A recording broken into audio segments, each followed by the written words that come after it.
Welcome back once again, all of my low carb friends, and for those of you who are here for the first time, welcome. Today I have another very easy keto recipe for you. Today I am going to show you how to make super easy keto zucchini flatbread wraps. Now, if y'all have been watching my channel for any amount of time, you know that I have a lot of different type of bread recipes on my channel. And lately I've been on a kick of making different type of bread replacements using different types of vegetables. I've made avocado bread, which is technically a fruit, not a vegetable, broccoli thins, and now we have zucchini flatbread. So if you want a printable version of this recipe, you can check out my website at janet'sdeliciouslowcarbkitchen.com. You can find a printable version of this recipe and other goodies there for you. And if you're new to the channel and you want to see lots of easy, delicious, low-carb keto recipes, make sure you click that subscribe button and click the notification bell that's right next to the subscribe button. That way you can be notified every time I put out videos, at least every Wednesday and Saturday. And if you'd like to help support the channel, make sure you scroll down in the description of the video. You'll see some affiliate links. Anytime you purchase anything using those affiliate links, a small portion of your purchase will go to me and help support the channel.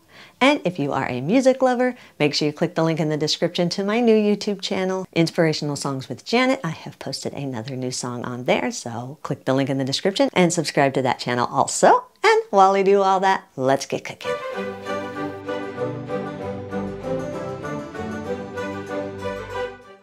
Preheat your oven to 350 degrees. Line an 8 by 12 inch baking sheet with a silicone baking mat or some parchment paper. If you don't have an 8 by 12 baking sheet, just get as close as you can to the sides. Then set your baking sheet aside for a minute. Finally grate one large zucchini, mine was about 14 ounces. Place the grated zucchini on some paper towels and squeeze out as much of the liquid as possible. It's okay if it's a little bit damp, but you don't want it super wet, otherwise your flatbread will never get done cooking. Place the squeezed zucchini in a large food processor. Add 2 large eggs, 4 ounces or around 1 cup of the shredded cheese of your choice. I'm using mozzarella cheese. Add 1/4 teaspoon of garlic powder, 1/4 teaspoon of onion powder, 1/4 teaspoon of salt, 1/4 teaspoon of pepper, and 1 teaspoon of dry Italian seasoning. You can change or adjust the seasonings to your personal taste.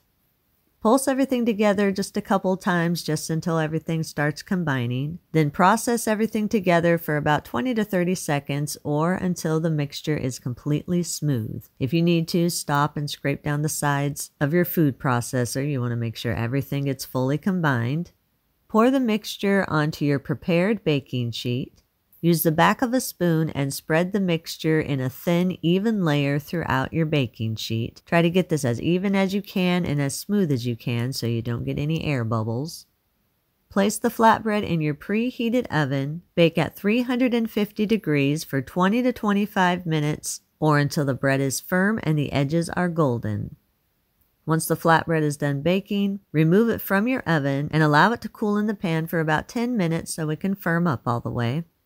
After 10 minutes and the bread is firm, use a spatula and very carefully loosen the flatbread from the baking sheet. Do this carefully, you don't want to tear your flatbread. Then transfer the flatbread to a wire rack. If the underside of the bread is still a little bit moist, mine was still moist, then just turn the bread over and place it back onto your lined baking sheet with that moist underside up on top. Then bake at 350 degrees for another 3 to 5 minutes or until the underside of the bread is no longer moist. Just when you do this, just watch it carefully because you don't want to overcook your bread and then have it dry out and then you won't be able to roll it to wrap it. Mine altogether took a total of about 30 minutes. It was 25 on the one side, and then when I flipped it over, it was roughly around 5 minutes on the other side. After you remove it from the oven, then again let it sit on the baking sheet for about 5 minutes or so. You want to make sure that it's firmed up and you don't want to burn your fingers. Allow the flatbread to cool on the wire rack completely before you use it.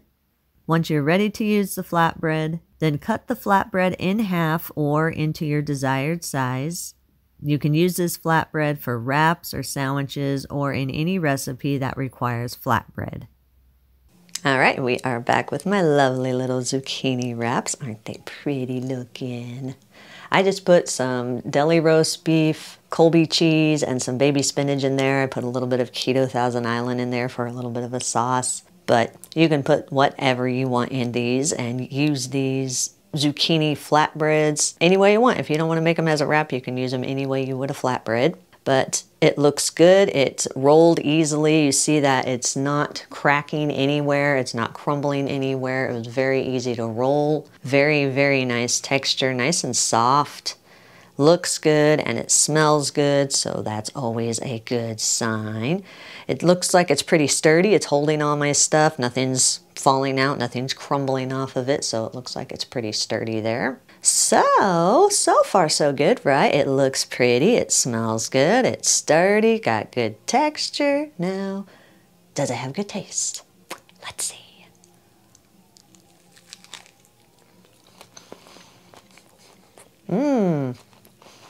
That's really good. That is definitely very, very good. That is a great bread substitute for if I'm wanting to wrap. And it just has a very, very nice flavor. That Italian seasoning that I put in there, very nice touch to it. It is definite a thumbs up. Say thumbs up. Yes, yes, yes. Definite, very tasty.